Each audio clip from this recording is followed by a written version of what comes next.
Financial সফলতার চাইতে financial stable হওয়াটা অনেক বেশি জরুরি। আমার কাছে তো এটাই মনে হয় যে ফাইনান্সিয়াল স্টেবলটা অনেক বেশি জরুরি। কারণ ফাইনান্সিয়াল জরুরি এই কারণেই, কারণ এইটাই হচ্ছে আপনার সফলতা এবং সুখের চাবিকাঠি।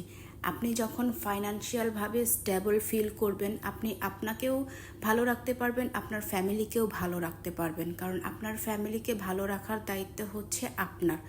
সো আর আজকালকার যে যুগ, টাকা ছাড়া কেউ কাউকেই চিনে না। টাকা ছাড়া আসলে মা বাবা ভাই বোনও পর্যন্ত আপনার আপন না। সো সেক্ষেত্রে হচ্ছে ফাইনান্সিয়াল স্টেবলটা হওয়া অনেক বেশি জরুরি। কিন্তু আমরা আজকাল কি করছি?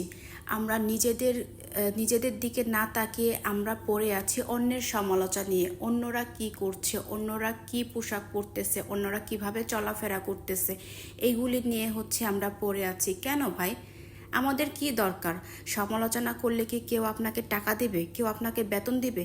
কেউ দিবে না। যদি সমালোচনা করে আপনি বেতন পেতেন তাহলে ঠিক আছে, আপনি ফাইনান্সিয়ালভাবে স্টেবল হচ্ছেন সমালোচনা করে, তাহলে ঠিক ছিল ভাই। আপনি তো কারোর কাছ থেকে এক পয়সাও পাচ্ছেন না, তাহলে কেন মানুষের এত সমালোচনা করেন?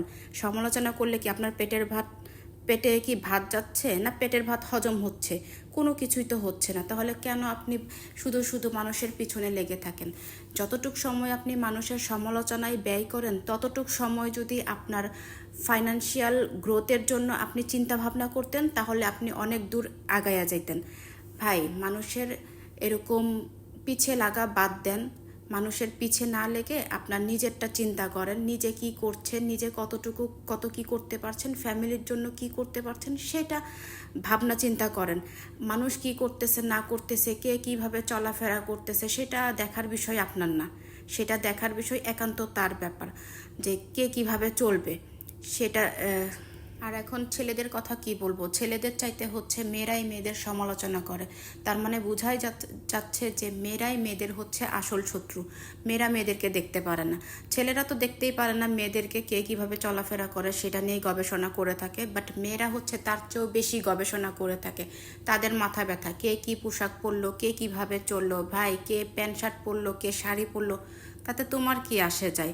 হ্যাঁ, প্যান্ট শার্ট পরে যদি কেউ ওড়না না নেয় তাতে কি প্রবলেম? আর থ্রি পিস পরে কেউ যদি গলায় ওড়না ঝুলিয়ে রাখে, তাতেও তো তোমার কি প্রবলেম? তোমার তো কোনো যায় আসার কথা না। তুমি কিভাবে চলাফেরা করো সেটা দেখো ভাই। মানুষের পিছে লাগা বন্ধ করো।